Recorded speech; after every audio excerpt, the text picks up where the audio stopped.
पाठ 13 संधि और समास। पापा, मेरी सहेली ने बताया है शहर में महा उत्सव लगा है जिसका उद्घाटन कल सूर्योदय होने के बाद होगा। अविका बेटा, ये शब्द महोत्सव और सूर्योदय हैं। चलो मैं तुम्हें संधि के बारे में बताता हूँ। संधि दो वर्णों के मेल से होने वाले विकार को संधि कहते हैं, जैसे महा जमा ऋषि महर्षि।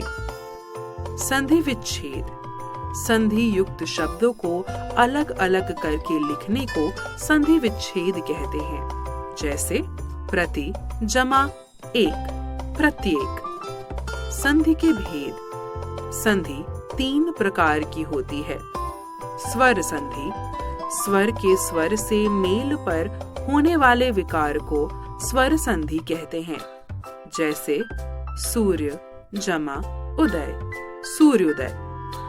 स्वर संधि 5 प्रकार की होती है। दीर्घ संधि, गुण संधि, वृद्धि संधि, यण संधि, अयादि संधि। व्यंजन संधि संधि करते समय व्यंजन के साथ स्वर्ण या व्यंजन के मिलने से रूप में जो परिवर्तन होता है उसे व्यंजन संधि कहते हैं। विसर्ग संधि विसर्ग के बाद स्वर या व्यंजन आने से जो विकार होता है उसे विसर्ग संधि कहते हैं, जैसे ने जमा चय निश्चय।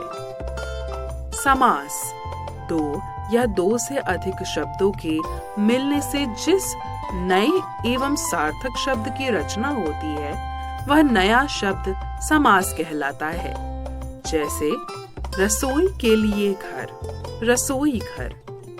समास विग्रह जब समस्त पद को एक से अधिक शब्दों में तोड़ दिया जाता है तो उसे समास विग्रह कहते हैं, जैसे राम राज्य राम के राज्य जैसा राज्य।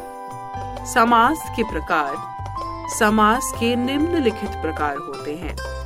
अव्ययी भाव समास जिस समास में पहला पद प्रधान व समस्त पद अव्यय का काम करते हैं उसे अव्ययी भाव समास कहते हैं, जैसे यथावधि अवधि के अनुसार।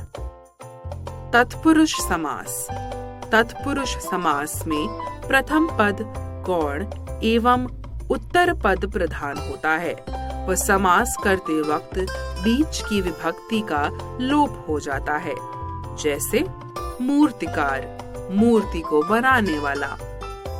द्विगु समास इसमें पहला पद संख्यावाचक और संपूर्ण पद समूह का बोध कराता है, जैसे पंचवटी 5 वट वृक्षों का समूह।